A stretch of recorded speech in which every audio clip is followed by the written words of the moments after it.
Bueno, para finalizar, el doctor Nicolás Cedola, especialista en diagnóstico por imágenes, en músculo esquelético y lesiones deportivas de aquí de la Ciudad de La Plata, en la provincia de Buenos Aires.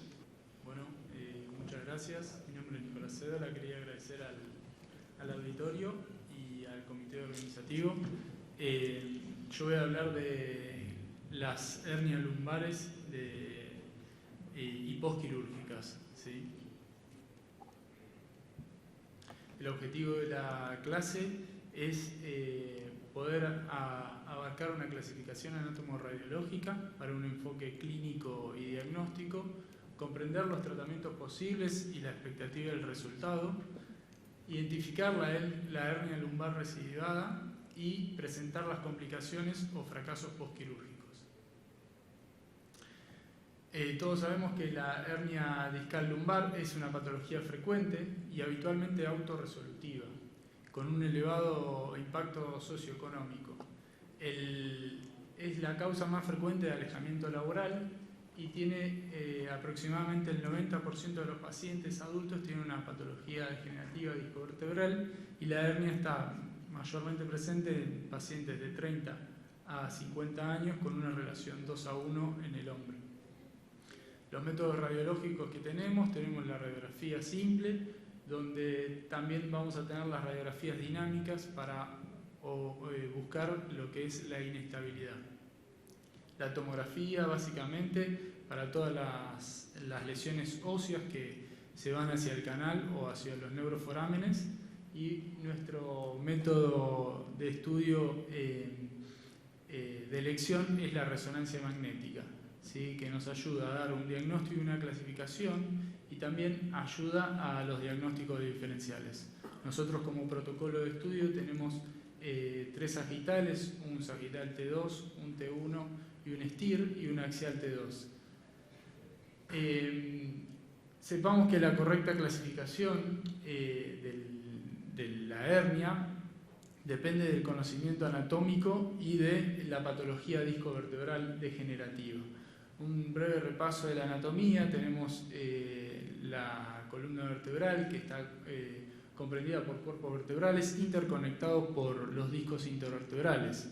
Esto sabemos que la columna se divide en una columna anterior y una posterior. La columna anterior soporta el 80% de la carga.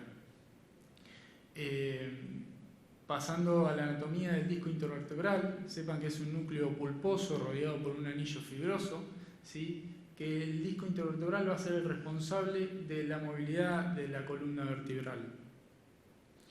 La placa intervertebral es la que se posiciona entre el disco y el cuerpo vertebral y me ayuda a distribuir las cargas, ¿sí? También ayuda a evitar que el disco pase hacia el cuerpo vertebral. Finalizando la anatomía, el repaso anatómico, vemos que en la columna existen espacios anatómicos por los cuales nosotros nos vamos a guiar para una de las clasificaciones, que es la clasificación anatómica. Sepamos que tenemos el receso lateral, el foramen y el espacio extraforaminal, todos sitios pasibles de compresión radicular. Estas compresiones radiculares las podemos ver en diferentes planos. Sepamos que tenemos el sagital, que tenemos que utilizar para ver muy bien el neuroforamen, donde acá vemos la grasa que rodea al nervio y la raíz libre. También lo podemos ver en coronal, donde vemos una raíz pasante y una raíz emergente.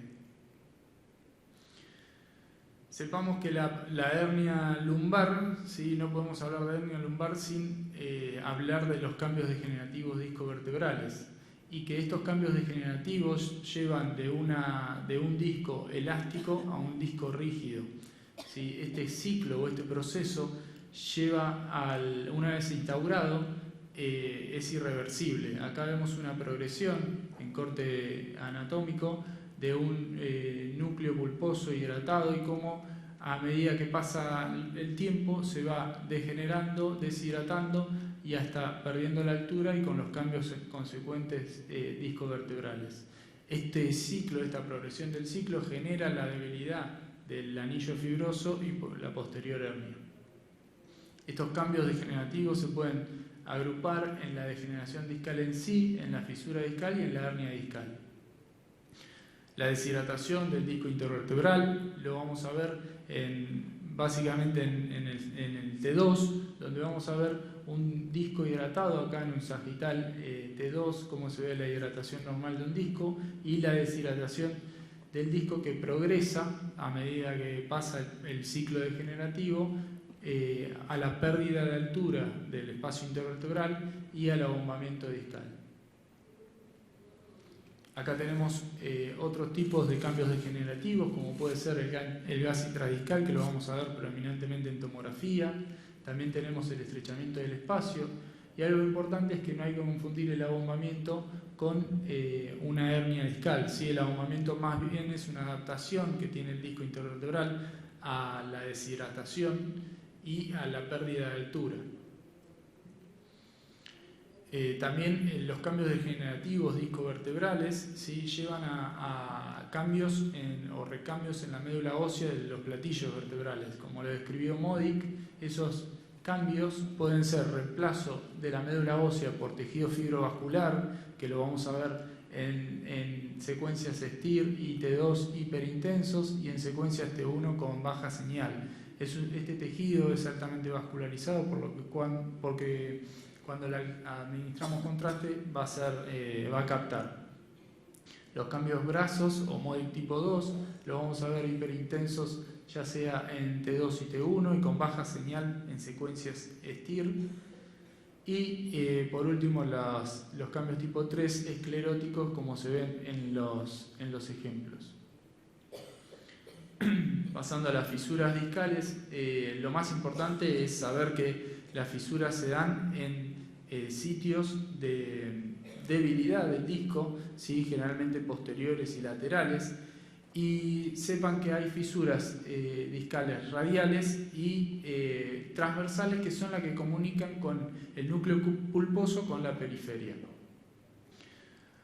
Pasando a la hernia lumbar, sabemos que es el desplazamiento del material del disco a través de sus límites anatómicos, y la clasificación habla de una protrusión y de una extrusión, donde vamos a tener que hacer un buen detalle anatómico para las estrategias de tratamiento.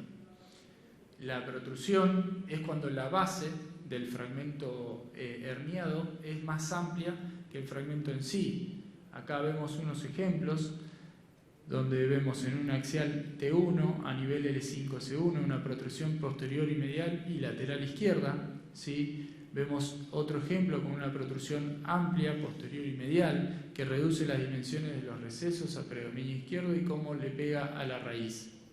También tenemos protrusiones extraforaminales. Lo que hay que saber de la protrusión es que generalmente el material discal está contenido, ya sea por las fibras externas del anillo fibroso o por el ligamento longitudinal posterior.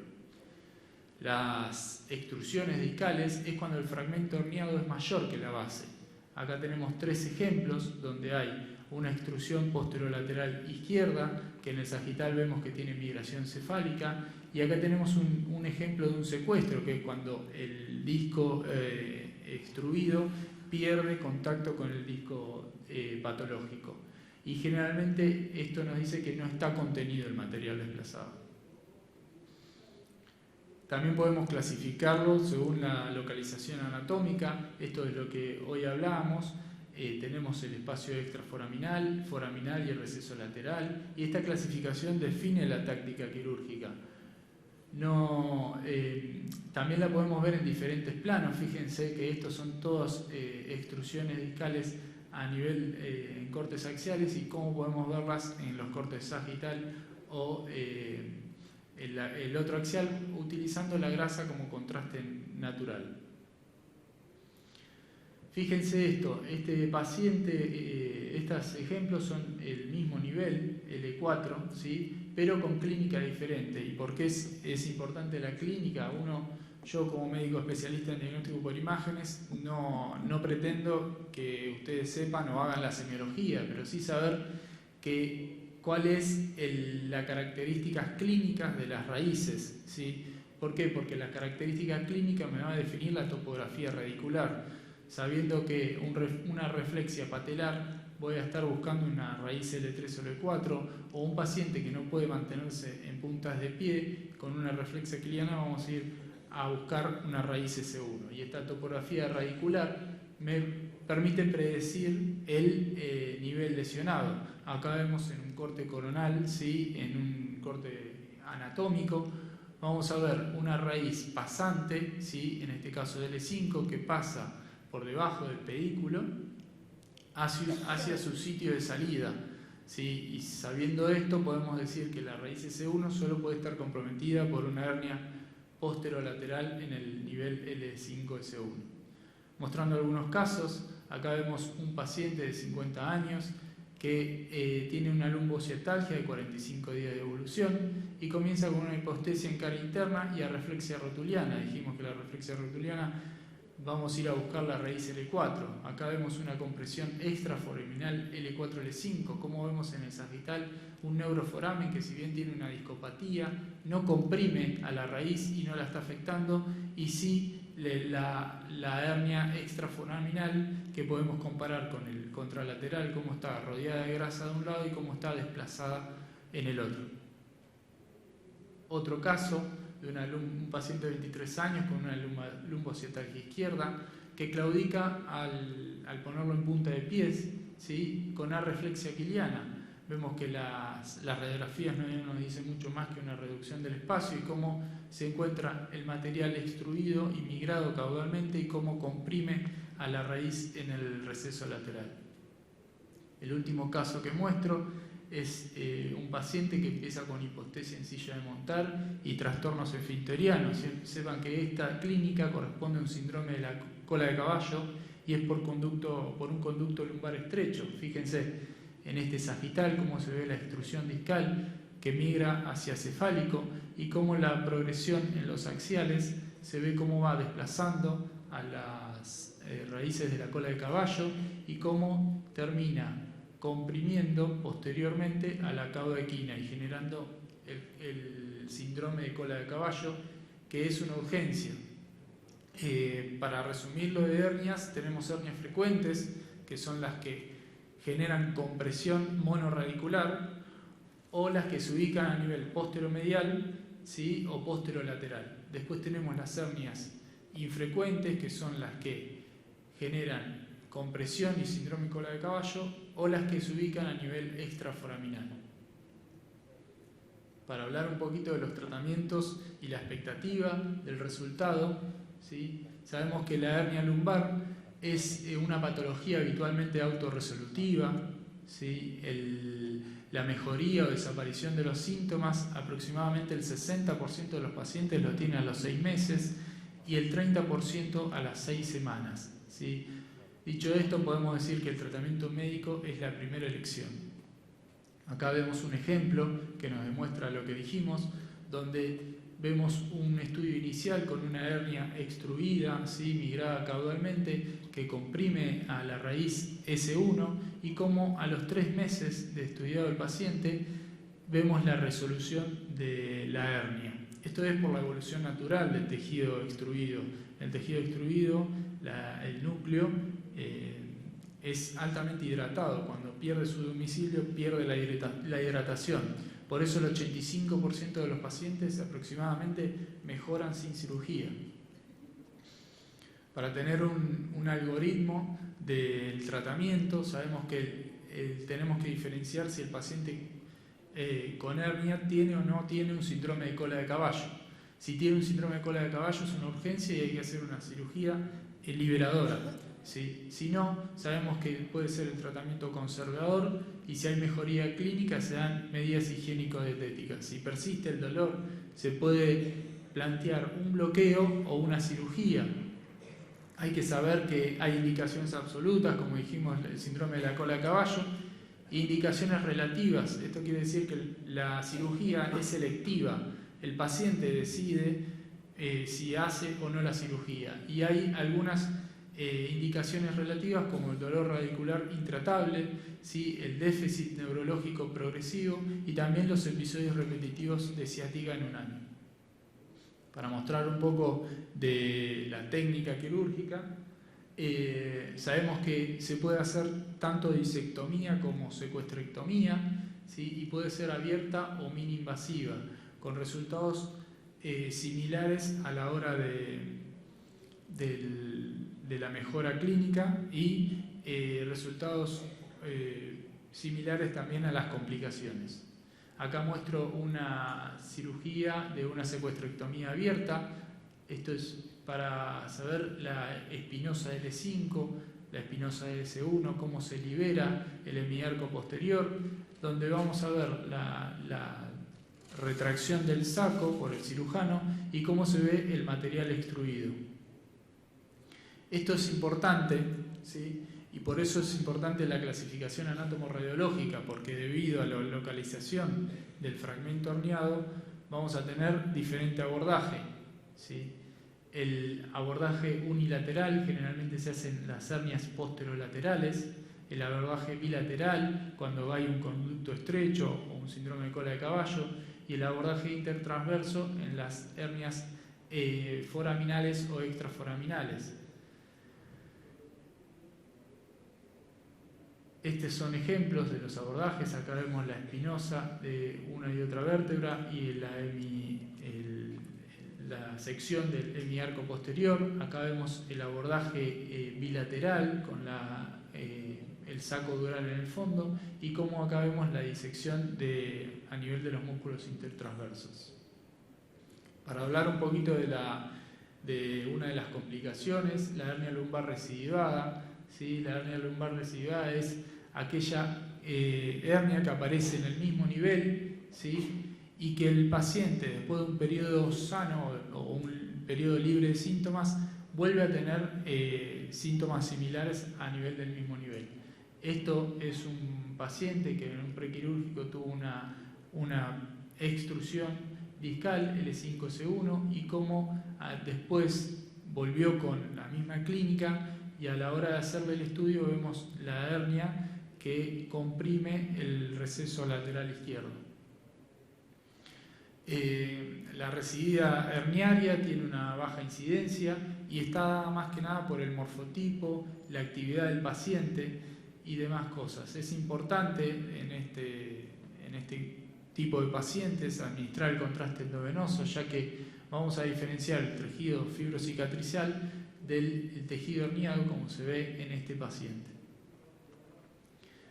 Para ir finalizando los fracasos en la cirugía, vamos a mostrar aquellos fracasos en los pacientes operados que tienen mal resultado inmediato, que generalmente están dados por el error de indicación o error de la técnica. Acá vemos un paciente en una reconstrucción coronal de tomografía, como los elementos de fijación se van hacia el receso lateral.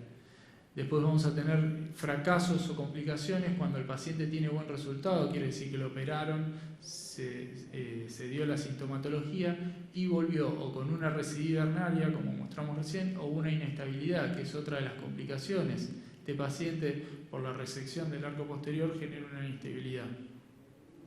Y después, las complicaciones, que van a ser aproximadamente el 6%, son las radiculitis, infecciones, fístulas y meningoceles. Como vemos en este ejemplo, ¿sí? Un sagital FATSAT con contraste, como vemos la captación del tejido y cómo se ve una colección. Sepan que para el médico son complicaciones, pero para el paciente son todas fracasos, ¿sí? Y para ir terminando, el conocimiento de la anatomía y la patología discovertebral, junto con el trabajo multidisciplinario, conducen a un tratamiento exitoso. Gracias. Muchas gracias, doctor. Agradecemos mucho la doctora. Antes de los presentes, con esto damos por finalizado la sesión de intervencionismo musculoesquelético. Ahora pasamos a un break y bueno, después seguirá la charla más tarde. Muchísimas gracias. todos.